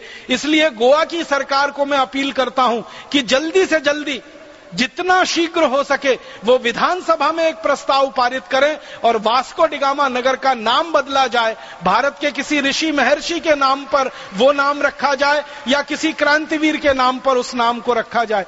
इसी तरह और 2-4 बातें कहनी है। हमारे देश में बड़े बड़े कुछ शहर हैं, शिमला है, मसूरी है, दिल्ली है, चेन्नई है, मुंबई है, बेंगलोर है, हैदराबाद है, सिकंदराबाद है। ऐसे 20 शहर हैं जहां पर आप जाएंगे तो अक्सर आपको कुछ नाम मिलेंगे, जैसे Lawrence road, Mayo road, Elgin road, Elphinstone road, या तो लिटन रोड, या तो करजन रोड, या तो करजन बिल्डिंग, या तो रिपन बिल्डिंग। ये अंग्रेजों के नाम सुन सुन के कान पक गए हैं। हमारे बहुत सारे शहरों में, मुख्य रूप से दिल्ली में बहुत सारी सड़कें बनी हुई हैं अंग्रेजों के नाम पर। लॉरेंस रोड है, मिंटो रोड है, मिंटो ब्रिज है, एल्गिन ब्रिज है, एल्गिन रोड है, केनिंग रोड है, करजन रोड है, रिपन रोड है। दिल्ली भरी पड़ी है, अंग्रेजों के नाम की सड़कें वहां पर हैं। तो जिन जिन अंग्रेजों ने अत्याचार किए हैं, करजन तो बहुत बड़ा अत्याचारी अंग्रेज था, उसके नाम पर दिल्ली में सड़कें हैं। करजन ने ही बंगाल को बांटा था हिंदू और मुसलमान के आधार पर, आधा मुसलमान का आधा हिंदू का, और उसी दिन से भारत पाकिस्तान की नींव डाल दी उस आदमी ने। मुसलमान और हिंदुओं को लड़वाया जिस करजन ने, देश का बंटवारा किया संप्रदाय के आधार पर, बंगाल का बंटवारा किया, उस करजन के नाम पर सड़कें हम कैसे बर्दाश्त कर सकते हैं। दिल्ली को जिस लॉरेंस ने लूटा हो, उस लॉरेंस के नाम पर दिल्ली में रोड हो, वो कैसे बर्दाश्त हो सकता है। रिपन जिसने पूरे देश में अखबारों को दबाने के लिए कानून बनाया, इंडियन प्रेस एक्ट, भारत में जो अखबार छपा करते थे वो अंग्रेजी सरकार की थोड़ी भी बुराई ना करें इसके लिए कानून बना दिया, इंडियन प्रेस एक्ट, वो रिपन ने किया। उस रिपन के नाम को हम कैसे बर्दाश्त कर सकते हैं। तो मुझे आप सभी से निवेदन करना है कि जहां जहां अंग्रेजों की नाम की सड़कें हैं, अंग्रेजों के नाम के भवन हैं, अंग्रेजों के नाम के अस्पताल हैं, उन सभी के नाम हमें बदलने हैं। और हमारे पास नामों की कोई कमी नहीं है, हमारे पास देश में कोई भी ऐसे अच्छे नामों की कमी नहीं है। हम संस्कृत में ढूंढेंगे एक तो 1000 नाम मिलेंगे, हिंदी में ढूंढेंगे तो हजारों नाम मिलेंगे। क्रांतिकारियों के नाम पे रखना चाहें, ऋषि महर्षि के नाम पे रखना चाहें, ये सब हमें करना पड़ेगा। पूरी आजादी लानी है, पूरी स्वतंत्रता लानी है, पूरी स्वाधीनता लानी है, तो अंग्रेजों के नाम को जड़मूल से इस देश में से हटाना पड़ेगा। एक और निवेदन मुझे करना है, अंग्रेजों की हमारे देश में कई जगह मूर्तियां स्थापित हैं। मुझे बहुत क्रोध आता है और खून खौलता है मेरा। आप कभी मुंबई जाइए, मुंबई रेलवे स्टेशन है एक, उसका नाम है मुंबई छत्रपति शिवाजी टर्मिनस। पहले इसका नाम था Mumbai Victoria terminus, Bombay Victoria terminus. वो नाम बदल के अभी छत्रपति शिवाजी टर्मिनस तो हो गया, लेकिन उस स्टेशन के बाहर निकलो तो लाइन की लाइन अंग्रेज अधिकारियों की मूर्तियां हैं जिन्होंने मुंबई पे सबसे ज्यादा अत्याचार किए। एक अंग्रेज था जिसका नाम था एल्फिंस्टन, मुंबई की माताओं बहन बेटियों में सबसे ज्यादा बलात्कार किए हैं और करवाए हैं एल्फिंस्टन ने। लूटा है पूरी बंबई को, लूट लूट के सारा धन लंदन ले गया। उस एल्फिंस्टन की मूर्ति लगी हुई है। एल्फिंस्टन के जो सहयोगी अधिकारी जिन्होंने मुंबई पर बलात्कार अत्याचार किए और लूट मार की, उनकी मूर्तियां लगी हुई हैं। इन मूर्तियों को भी आज नहीं तो कल हमको हटाना पड़ेगा, क्योंकि देश को हम कचरा घर नहीं बनाना चाहते और हम ये गुलामी का केंद्र नहीं रहने देना चाहते।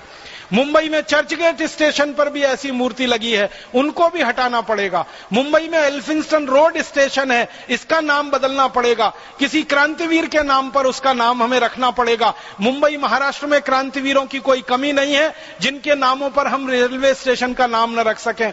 मुंबई और आसपास के इलाके में एल्फिंस्टन के नाम से कॉलेज चलते हैं, मेयो के नाम से कॉलेज चलते हैं, तो एल्फिंस्टन कॉलेज का नाम बदलना है, मेयो कॉलेज का नाम बदलना है। राजस्थान में अजमेर नाम का एक शहर है, वहां पर मेयो नाम का कॉलेज आज तक चल रहा है, जो अंग्रेजों के जमाने में शुरू हुआ था। अंग्रेजों की नीति यह थी कि भारत के राजा महाराजाओं के जो लड़के लड़कियां हैं, इनको अंग्रेजी शिक्षा दीक्षा में इतना पारंगत कर दें कि वो शरीर से भारतीय रहें, नाम मात्र के, आत्मा से अंग्रेज हो जाएं। उसके लिए जो कॉलेज उन्होंने शुरू किया वो मेयो कॉलेज अभी तक चल रहा है। हमें उसका भी नाम बदलना पड़ेगा। कॉलेज का पाठ्यक्रम तो बदलना ही है, नाम भी बदलना है।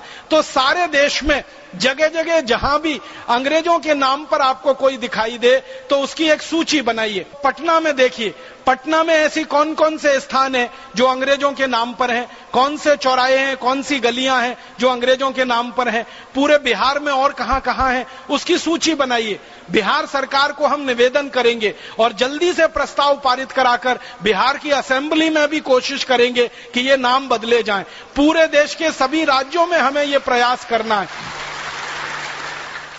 तो भारत स्वाभिमान के अभियान में ऐसे छोटे बड़े बहुत सारे काम हमको करने हैं। उद्देश्य अपना एक ही है और बिल्कुल स्पष्ट है कि अंग्रेजों की गुलामी को, जो हमारे घुसी हुई है व्यवस्था में, नीतियों में, शासन में, हमारे अपने आचार व्यवहार में, दैनिक जीवन में इसको जड़ मूल से हटाना है।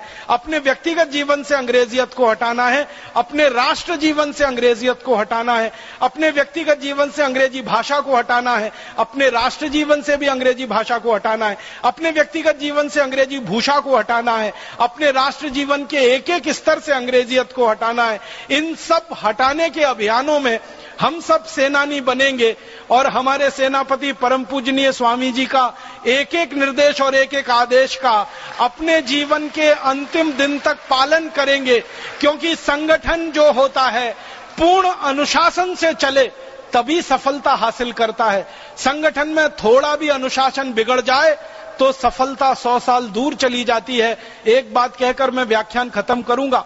1857 की आजादी में पूरे संगठन ने तय किया था 31 मई को सारे देश में एक साथ आजादी की लड़ाई शुरू होगी, लेकिन कुछ अति उत्साही क्रांतिवीर नौजवानों ने 31 मई की तारीख को भुला दिया।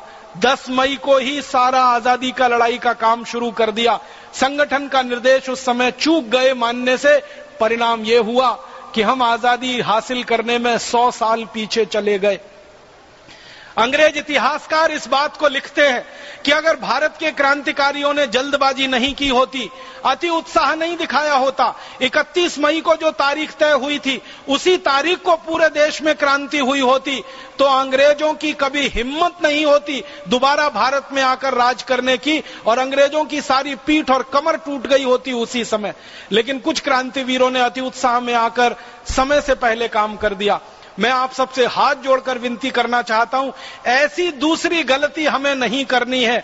जो आदेश हमें मिलेगा, जो निर्देश हमें मिलेगा, उसमें कॉमा फुल स्टॉप का भी बदल हमें नहीं करना है।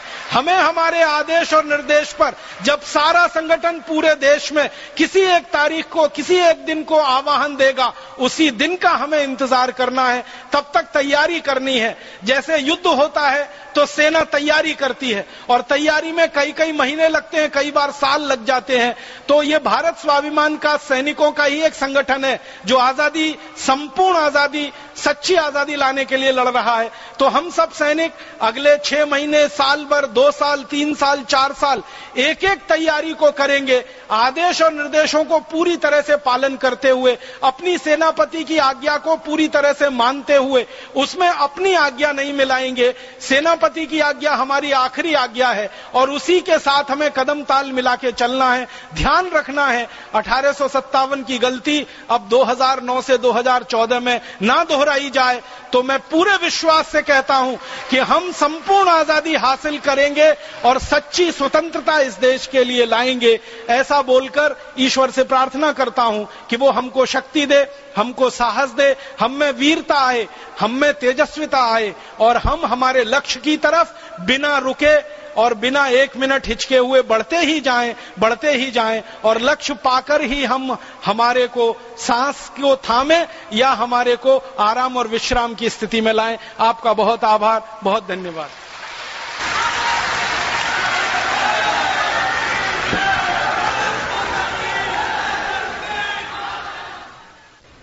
कोई भी देश गुलामी की निशानियों को संजो के नहीं रखता। जब कोई भी मुल्क आजाद होता है तो सबसे पहला काम यही करता है कि वो गुलामी की निशानियों को नेस्तनाबूद करता है, और वही काम भारत स्वाभिमान के सारे कार्यकर्ताओं को देश भर में करके दिखाना है।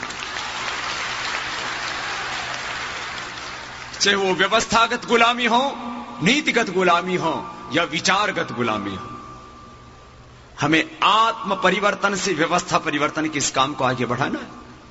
हम चाहते हैं देश में भ्रष्टाचार ना हो, देश में आर्थिक अशुचिता ना हो, चारित्रिक अशुचिता ना हो। इसकी शुरुआत हम स्वयं से करेंगे।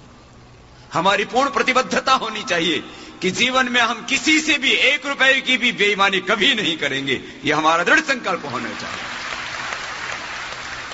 अपने परिजनों से, स्वजनों से, अपने गांव से, अपने समाज से, अपने गुरु से, अपने संगठन से 1 रुपए की भी बेईमानी नहीं। मेरे जीवन में पूर्ण आर्थिक शुचिता, मेरे जीवन में पूर्ण चारित्रिक शुचिता रहेगी। ये संकल्प हो हमारा। और जैसे भाई राजीव जी ने कहा कि एक छोटी सी गलती ने, एक छोटे से संगठन के निर्देश को न मानने के कारण से 100 साल की गुलामी देश को झेलनी पड़ी। हम पूर्ण पवित्रता के साथ जिएंगे, स्वदेशी का पूर्ण आग्रह रखेंगे अपने जीवन में और पूर्ण संगठित होकर के ही आगे बढ़ेंगे। अब हमको कोई तोड़ नहीं सकता। पूर्ण संगठन, संगठित प्रयास, पूर्ण संगठन का भाव, संगच्छध्वम संवदध्वम, एक रत्ती भर, तिल भर इधर से उधर नहीं होना। हमको बहुत कुछ करना है, बहुत आशाएं हैं हमसे पूरे देश को, बहुत निगाहें टिकी हैं हम पर, हमारे उद्देश्यों पर, हमारे लक्ष्यों पर, हमारे जीवन पर, हमारे आचरण पर, हमारे व्यवहार पर, हमारे इस पूरे आंदोलन पर। और हमें करोड़ों देशवासियों को निराश नहीं करना। हजारों हजारों वर्षों के बाद, सैकड़ों सैकड़ों वर्षों के बाद कहीं देश में आशा और विश्वास उत्पन्न होता है। हमें विश्वासघात नहीं करना है। व्यवस्था परिवर्तन हम सरकारों के स्तर पर करवाएंगे, कानून के स्तर पर कराएंगे, लेकिन उसकी शुरुआत हम स्वयं से करेंगे। हम चाहते हैं कि देश में योग शिक्षा लागू हो पाठ्यक्रम में, तो इसकी शुरुआत हम अपने घर से करेंगे। सरकार जब पढ़ाएगी तब पढ़ाएगी देश के बच्चों को योग। हम स्कूलों में जाकर के बच्चों को योग पढ़ाएंगे और अपने बच्चों को हम योगी बनाएंगे। हमारा दायित्व है। सरकारों में पाठ्यक्रम के स्तर पर इतिहास की पुस्तकों में कब परिवर्तन होगा, हमारे संस्कारों का कब समावेश होगा, हमारी शिक्षा व्यवस्था में हमारी भाषा कब बदलेगी, वह आगे का विषय है। इतिहास के नाम पर जो हमें झूठ पढ़ाया जाता है उसको भी हम बदलेंगे। हमारे पूर्वजों के ज्ञान, जीवन और चरित्र के बारे में जो गलत पढ़ाया जाता है उसको भी हम बदलेंगे। सारी गुलामी की निशानियों को हमको मिटाना है। भाषा, भूषा, भोजन, भेष आदि के स्तर पर संपूर्ण गुलामी को, पराधीनता को हमें मिटाना है। लेकिन इसकी शुरुआत हम ये करेंगे कि हम अपने बच्चों को भारतीय संस्कार देंगे, अपने पूर्वजों के संस्कार देंगे। उनके सामने रामकृष्ण, बुद्ध, महावीर का, उनके सामने अपने महापुरुषों का, अपने क्रांतिवीरों का आदर्श हम रखेंगे। अपने बच्चों को हम संस्कार घर में देंगे और विद्यालयों में जा जा करके, कॉलेजों में, स्कूलों में जा जा करके बच्चों को हम संस्कार देंगे। ये काम हमको तुरंत शुरू कर देना है। व्यवस्था परिवर्तन हमसे शुरू होगी। तो शिक्षा व्यवस्था पर जो हमें व्यवस्था परिवर्तन के इस पूरे आंदोलन में जो काम करना है वो तो होगा। शासन के स्तर पर जो हमें परिवर्तन करना है, व्यवस्थाओं और नीतियों के स्तर पर जो हमें परिवर्तन करना है वो तो होगा ही होगा। उसकी शुरुआत हम स्वयं से करेंगे। चिकित्सा के स्तर पर हमको यह परिवर्तन तो तुरंत शुरू कर देना है। पहली बात तो हमें बीमार ही नहीं होना है। जब हम योग करेंगे तो कैसे होगा हमें कैंसर, कैसे होगा हमें हार्ट की प्रॉब्लम। तो स्वदेशी चिकित्सा का आग्रह हमारे जीवन में होगा। और आप व्रत लें कि मैं पहली बात तो जीवन में बीमार पड़ूंगा ही नहीं, और यदि मुझे कोई बीमारी हो जाती है तो मैं स्वदेशी चिकित्सा व्यवस्था से ही अपना स्वास्थ्य अच्छा करूंगा। स्वदेशी चिकित्सा का आग्रह हमारे जीवन में होना चाहिए। स्वदेशी व्रति यही तो है। कानून के स्तर पर जब परिवर्तन होगा तब भ्रष्टाचारियों का, बलात्कारियों का इस देश में सत्कार नहीं होना चाहिए, बल्कि उनका बहिष्कार होना चाहिए और पूरे देश में सार्वजनिक रूप से उनका तिरस्कार होना चाहिए। तभी देश सुधरेगा। अपूज्या यत्र पूज्यन्ते पूज्यानाम तु तिरस्कारः त्रीणि तत्र वर्धन्ते दुर्भिक्षम मरणम भयम्। इसलिए ये काम तो मैं तुरंत शुरू कर देना है। हम भ्रष्टाचारियों का सार्वजनिक रूप से सम्मान न करें, हम बलात्कारियों का तिरस्कार करें, भ्रष्टाचारियों का तिरस्कार करें सार्वजनिक रूप से। जो मिलावट करने वाले हैं उनको हम बार बार शिकायत करें, बार बार पकड़वाएं सरकार से। अभी कानून बहुत कमजोर है लेकिन फिर भी कुछ सजा दिलवाएं। आंतरिक सुरक्षा भी हमारे बहुत खतरे में है। बेबसी के साथ हमारे प्रधानमंत्री बार बार कह देते हैं कभी भी आतंकवादी हमला कर सकते हैं। बहुत बेबसी। मतदान का कानून, अनिवार्य मतदान का हम कानून बनवाएंगे देश में, लेकिन उससे पहले हमारा यह फर्ज है कि जब जब मतदान होगा तब हम मतदान करने अवश्य जाएंगे। यह हमारा वैयक्तिक दायित्व है। अर्थव्यवस्था के स्तर पर हमें यदि रुपए का अवमूल्यन रोकना है, रुपए को डॉलर पाउंड के बराबर खड़ा करना है, तो एक संकल्प तो आज से यह करके जाओ, मैं मर सकता हूं, मैं मिट सकता हूं, मैं कट सकता हूं, लेकिन शून्य तकनीकी से बनी विदेशी वस्तु का प्रयोग हरगिज नहीं करूंगा। यह संकल्प होना चाहिए। मैं विदेशों में भी जाकर के विदेशी शैंपू और साबुन प्रयोग में नहीं लाता हूं। ठीक है, वहां जाते हैं तो पानी तो वहां का पीना पड़ता है। यह तो पूर्ण आग्रह है।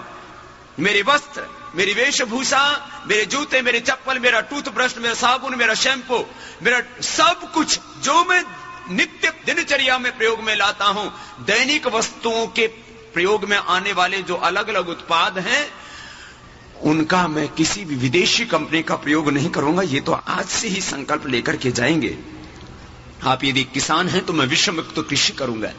करीब 5 लाख करोड़ रुपए का जहर हम खरीदते हैं और उसके परिणाम स्वरूप अभी राजीव भाई बोल रहे थे, हमारी मां बहन बेटियों के शरीर में जहर घोल दिए, उनके दूध में जहर घोल दिए, उनको जबरदस्ती जो है क्या स्वरूप उनका बना दिया है कि वो अपने बच्चों को विष पिला रही है।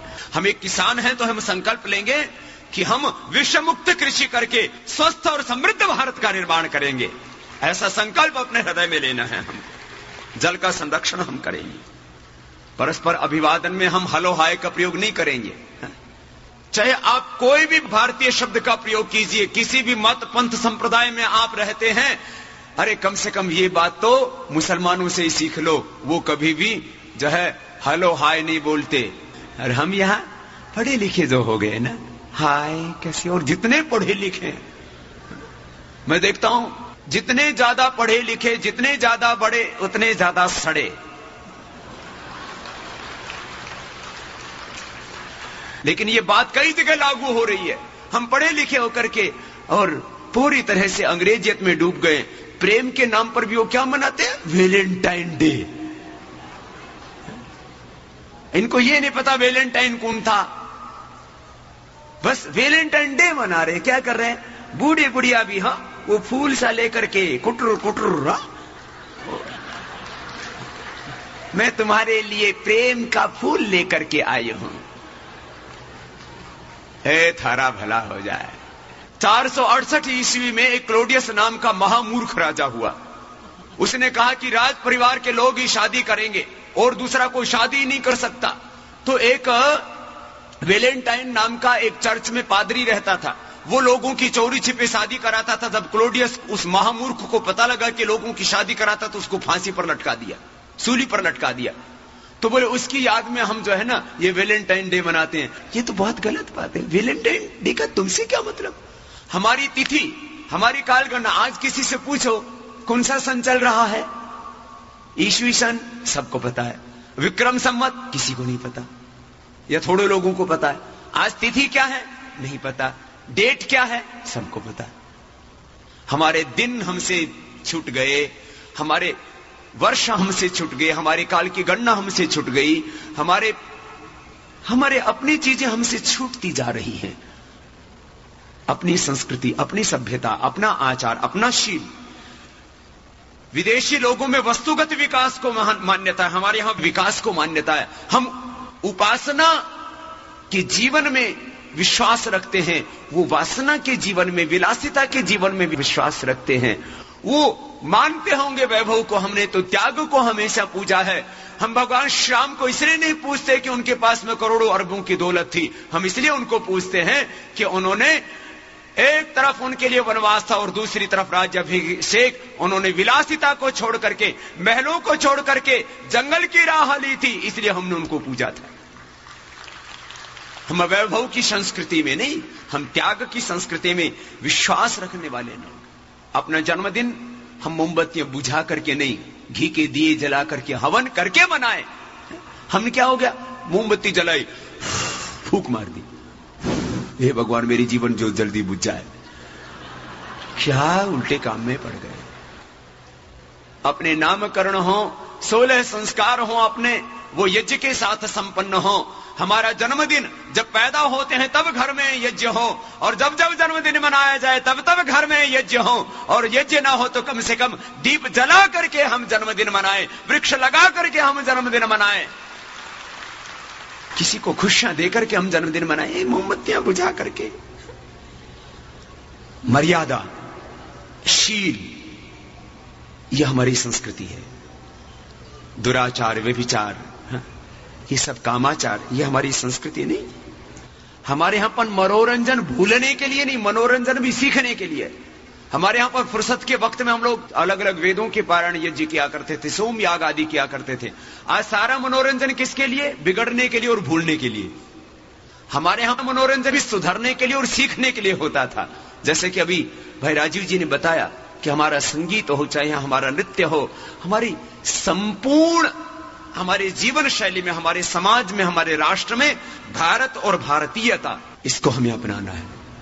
तो हमें व्यवस्थागत गुलामी से मुक्ति पानी है, हमें विचारगत वैचारिक पराधीनताओं से मुक्त होना है, और तब ये संपूर्ण आजादी का हमारा अभियान, संपूर्ण स्वाधीनता का हमारा अभियान, भारत स्वाभिमान पूरा होगा। हम आत्म परिवर्तन से राष्ट्र में परिवर्तन लाएंगे और इन महापुरुषों के और क्रांतिवीरों का सपनों का भारत बनाएंगे। यही है भारत स्वाभिमान का अभियान। बोलिए भारत माता की, वंदे वंदे